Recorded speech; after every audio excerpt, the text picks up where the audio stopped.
And Ben Volin is here. And Ben, good morning. Thank you for being here. Hello. How are we doing today? Ben, what's your reaction to that question? I mean, you got to kill Curran here.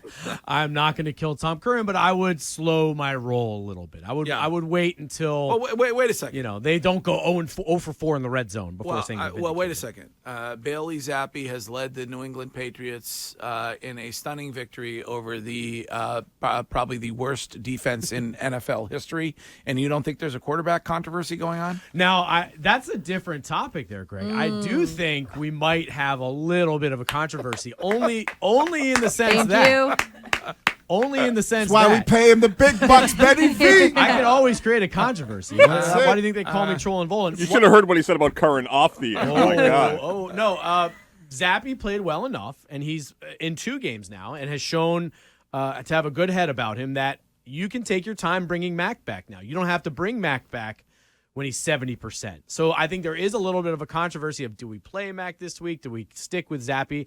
I think as long as he's playing clean football and the Patriots are playing well, Zappe's going to be your quarterback. A good question, though, this week was to Bill, and it was from Curtis. I don't know if you saw that one, where he asked, even when Mac is healthy, could you see a scenario where there would be a situation you'd start Bailey over him? And he didn't say no, but he said he wasn't going to think about hypotheticals. Now, you go back to Cam Newton. Anytime we ask anything about Cam, he'd be like, Cam's our starting quarterback. Cam's our quarterback. Do you read into that at all? Absolutely. I think you bring up a great point. He went out of his way, and that was weird. We'd never heard Bill talk so definitively about a player like he did with Cam Newton. So that was unusual that he was unequivocal. Cam Newton is our quarterback. And Courtney, you are 100% right. He did not say that. He easily could have said that.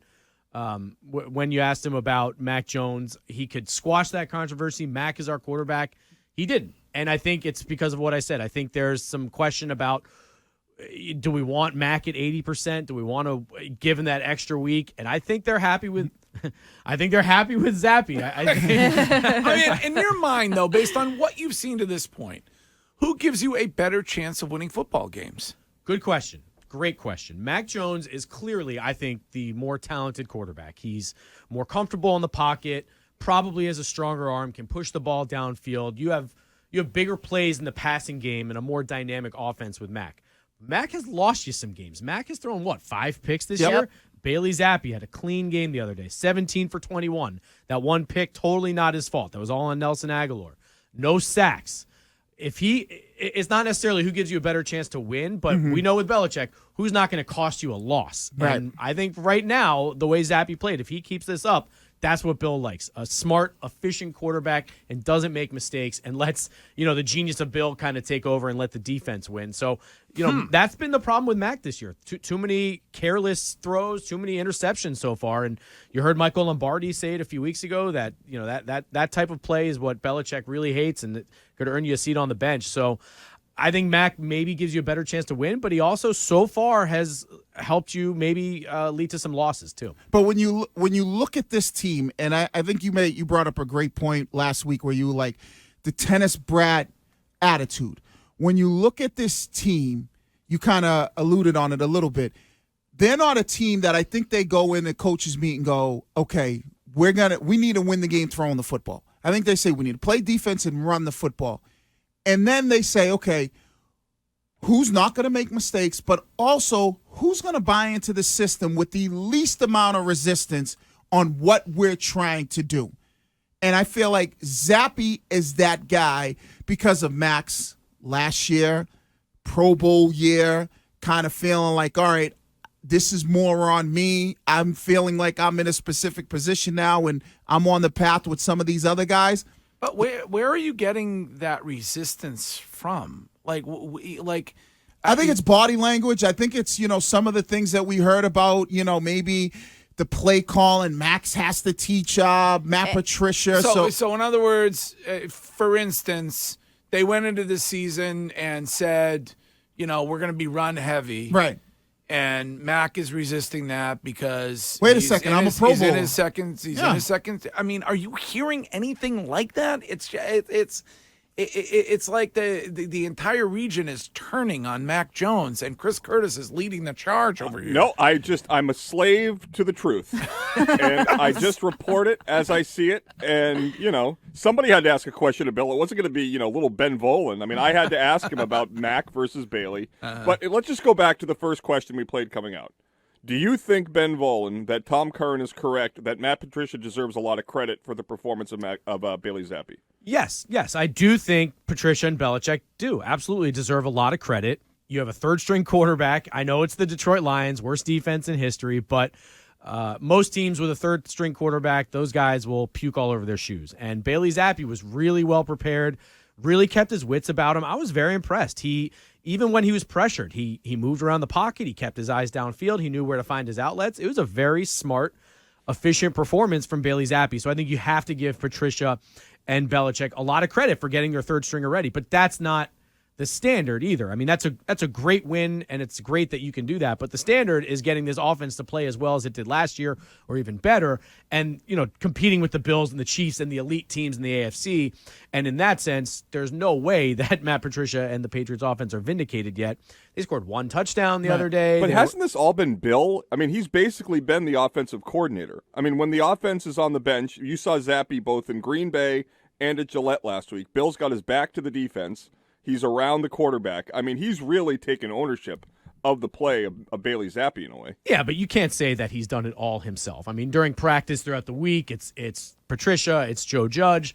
All of the, we give them so much crap when things go wrong. It's only right that they get a lot of credit when Bailey Zappe plays well. So I think Patricia and Joe Judge and Belichick are proving that, they can coach, that they're good coaches. They can get their young backup ready to play, and that's no small feat. But can they take that next step? Are these the right coaches to take the Patriots to a win in the playoffs, to being able to compete with the Bills? And they're not. I mean, they're 28th in the red zone. They were 0 for 4 the other day. They're not. They had 3 touchdowns against the Ravens. Otherwise, they've had 1 or 2 touchdowns in every game. So they're not vindicated by any stretch. But they're doing a good job with Zappe. But weren't they? They were that in the red zone with Mac, right? Yeah. And so doesn't it make it difficult, like in your opinion, when you start to look at the next five games or even 6 games? You're playing the soft part of your schedule. You bring up a good point. All right, what do you look like against the Buffalo? What do you look like against Minnesota? What do you look like against Arizona and some of these other teams that you're going to see?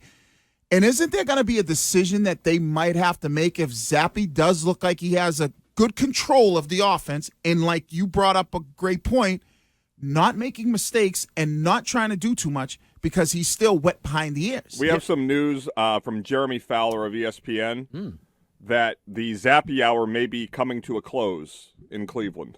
According to Jeremy Fowler, Mac has progressed and even made last week's decision to go with Zappe interesting. Mac is the quarterback. The Zappe hour is a great story, but it might not last much longer. Wow. But you look at him last week. Wait, as soon as Sunday, Mac Jones may start? That's according to Jeremy Fowler of ESPN. Yeah, but where's he get that from? Was he just spitting it out there? He got a phone call from Bears. I don't see his tweet on his timeline right now. It's not a tweet. Somebody tweeted it at us saying that he said it on air. Oh, okay. It's a reporter named Mike Kadlick, who is a writer for CLNS Media covering the Patriots, quoting Jeremy Fowler on ESPN. Gotcha. Who knows where that's coming from? I that might be coming more from Mac's camp. I mean, I do sense a lot of anxiousness from Mac to get back on the field. When don't you? Right. I mean, he's very anxious. Yeah. He appears to be like most of America. He's full of anxiety. And I think watching that game last week, he's like, shoot, I better tape up this ankle and get back in the game. But when it comes to fans and some media, is any part of this a likability thing? We were talking about this yesterday where, for whatever reason, Mac Jones is not as likable as Bailey Zappe is. Happy-go-lucky Bailey Zappe. Is Zappe-go-lucky? Is any of that in your mind driving this? I think it goes back to the most popular guy in town is always the backup quarterback. Well, unless you have a good quarterback. Right, unless you have Tom Brady. But everyone loves the backup quarterback because he's unknown. And boy, what if he goes in there and it's a spark? And we've all lived through the Tom Brady situation. So what if he's the next Brady?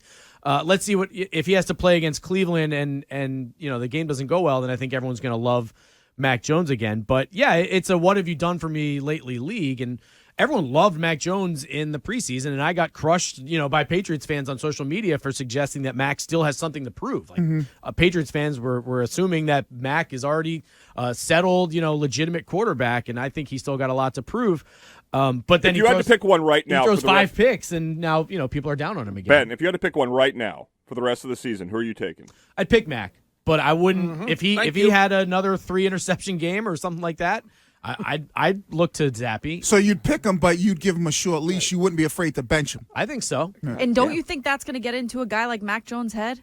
All we talk about is that, like talk Greg about said, the sitting on a- anxiety, everything else. And now you've got a guy that's in your shadow, ready for you to screw up. Hey, if you can't handle it, then I think that's telling. Yeah. When did Tom Brady play his best? When did he have a career renaissance? When they drafted Garoppolo and they lit a fire under his butt. So if Mac can't handle a 4th round from Western Kentucky, backup quarterback, then I think that's a sign that maybe he's not your long-term answer. Wiggy, that sounds like Volin sitting on Ordway's fence. It's sort of like I'm with Mac, but if he plays bad, I'm back to Bailey. I mean, Well, I don't love Mac. I still think he has a lot to prove, and I've said it like. He doesn't have any plus traits. He doesn't have the big body, the big arm. He doesn't run, so he's going to have to win with his brain. And so far this year, he's been throwing picks and hasn't looked good. So I'm not a huge Mac guy, but he's still better than Zappe. This is Caleb from Mansfield. Hey, Caleb. Hey, guys. Just calling to weigh in on this made-up, fictitious QB controversy. I get you guys are on a talk show, and we got to have things to talk about. But, I mean, we are looking so far ahead.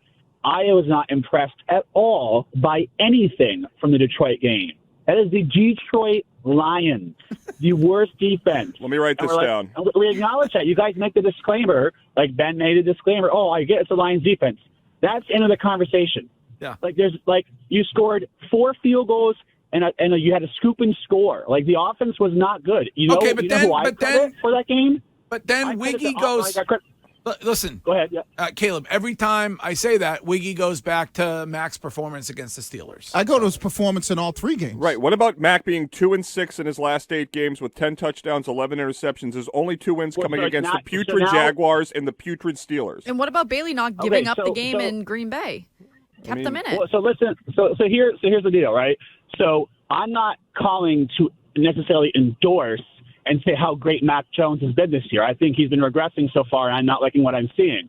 But I'm also not seeing anything from Bailey Zappe in half a game against the Packers and 1 game against the NFL's worst defense where you got a couple of field goals. I'm not going to say, okay, Bailey Zappe's this guy, and can he be the next Tom Brady? We have a controversy now. Nobody said he's We're the in next Tom softest- Brady, Caleb. Nobody said that. I said the offense looks like a more cohesive unit when he's in there. He's impressed me with his ability to come in the most difficult circumstances possible in the middle of the game at Lambeau Field. And last week, coming home, winning a game the team needed to win, playing totally error-free, that I think he deserves another shot to be the starting quarterback this weekend and see where it goes. Especially if Mac's ankle is still kind of iffy, and that's what you hear from the the Twitter experts, the doctors, that it's one thing to be out there in practice, but can you avoid Myles Garrett on Sunday? So I think the Patriots should give Zappe one more shot. I think this win over the Lions bought them an extra week. You're 2-3. If you lose to Cleveland, 2-4 isn't ideal, but you can come back from that. But- Whereas I think you can beat the Browns with Bailey Zappe. Bad move, period. Is somebody who's played with a high ankle sprain, and to think that you can come back after 2 weeks and play a position where you're going to have to move around in the pocket. And granted, you weren't the greatest runner, so it's not about the ability for you to run. But like you said, you got guys like Myles Garrett and Jadeveon Clowney who are going to be breathing down your neck. And not be 100%, I just think that all that might do is just further this conversation of there being a controversy. Oh, maybe it wasn't that severe of a high ankle sprain. Maybe the fact that he was crying was just a setup. I ain't buying that one, man. But think about this, though, if you're Belichick. If you bring Mac back this week against Cleveland and you lose and he's not quite himself, that's going to be like, Belichick, what are you doing? Why didn't you play Bailey Zappe? Whereas if you play Zappe this week and it doesn't go well, I think that gives you cover. Like Mac wasn't quite ready, but clearly we've seen that he's our guy. He's going to play Monday night against the Bears. I think you have much more to lose by bringing Mac back early now that you've banked this win against the Lions. I think that bought you an extra week. Let's see how Zappe does. Again, if he has another efficient day, doesn't throw a pick, I think this team needs a quarterback who's not going to lose. They don't need necessarily the most dynamic quarterback. They need someone who's not going to throw a pick. It sounds like Ben wants Zappe to play, but he doesn't want to say he wants Zappe to play. I think they're better off without having examined Mac Jones's ankle. I think it's a safer play to go with Zappe. And if they don't want him to throw another pick, they should sit Aguilar. Yeah, and he's like, hurt what? too. Huh? He left the game with an injury, so that might take care of itself. Well, they should. Can they add a third hand? I mean, interesting theory. Nelson Aguilar kind of in the doghouse for that interception that he gave up. They're going to disguise it as his injury, hold him out of this game, make him inactive. Kendrick Bourne breakout game. Why do they protect the feelings of Aguilar but openly embarrass Kendrick Bourne? I don't understand it. Yeah. What a disappointment he's been, though. Aguilar? Yeah. Yeah, and it was just a few weeks ago against the Steelers that he had that 100-yard day, and he caught that big touchdown. And then since then, he had the fumble against the Ravens, the drop against the Packers, and then a drop interception. And, I tweeted, boy, these drops are becoming a problem. And all of a sudden, all these Eagles fans are like, hello, this has been his problem throughout his entire career. With regard to the rest of the NFL, is it your guess that we're going to see this overreaction on the roughing the passer calls all season long? No, because of Tua? I do think they're going to dial it back. I think right now we're going to see an overreaction to protecting the quarterbacks because of Tua, not just the roughing the passer penalties. But in this Dolphins-Jets game, Teddy Bridgewater was removed after the first snap because someone thought they maybe saw him stumble. And they went back and looked at the video, and no one saw a stumble, but they still had to take him out of the game. So they're really, I think, going to go above and beyond in protecting these quarterbacks. But so you saw the note, well, they'll address it after the season with the competition committee. That's officially. I think unofficially what we've seen whenever there's a controversial penalty that they're calling too much, defensive holding or what have you, Roger Goodell and the league, they quietly tell the refs, hey, let's not call it as much right now. So I think unofficially they're going to dial it back, but I think they need, for PR purposes, they need to show that they're protecting the quarterbacks. I mean, those penalties were ridiculous, and it's coming now at the expense of the integrity of the games when you're having, these roughing the passer penalties and you're taking Teddy Bridgewater out. But the downside for the NFL is like this Tua concussion thing, and that's way worse for them. The other downside for the NFL, I know it's a concussion thing, but with these roughing the passer penalties, you are now starting to see players vocally come out on social media and criticize. I forget who, might have been Micah Parsons or something like that. So when you start to see these elite players, Von Miller, I think, said something. When they start to say these type of things, before you know it, we're going to wear flags. The NFL doesn't want to hear that. They're almost better off going with the Tua stuff because if you look at the concussion situation from 30,000 feet, it looks like the NFL has done a better job, right? But if you now start to focus on these roughing the passes and all these players in your league criticizing it, that to me becomes more of an issue than the Tua situation, because I think the Tua situation was really an anomaly. It was like one of those things where he just happened to hit his head on the turf and freeze up. I would agree, and like I said, this is affecting the integrity of the game. So once millions of dollars are involved and gamblers and fantasy, I mean they're going to have to dial it back. There's no question, but there's also no question in my mind that this is a pure reaction to the Tua stuff. Jerome Boger, the guy who called the penalty on Grady Jarrett the other day of the Falcons, was asked, did the NFL kind of tell you to watch the quarterbacks more closely? He's like, well, no, not exactly. Which isn't no. That's not a no. That was the right call. It was really assault. Yeah. All right. But they got to figure this out because that was a ridiculous call on Chris Jones the other night. They can't have these games affect. I mean, even the quarterbacks are laughing at these calls and saying this is ridiculous. All right, Ben Volin, who do you like Sunday? I like the Patriots again, even if they have to play Zappe. Now, I'm a little worried about the Browns' run game, but I like the Patriots' run game. I think the Browns have the worst run defense in the league. Patriots' offensive line has been dominant. They're really moving some people around. So I think they're going to come away with another win, whether it's Mac or Jacoby Brissett. I think they get to 3-3 this week. All right. Great to see you, as always. All right. Thanks a lot, Thanks for coming by. We'll see you next week. Ben Volin of the Boston Globe.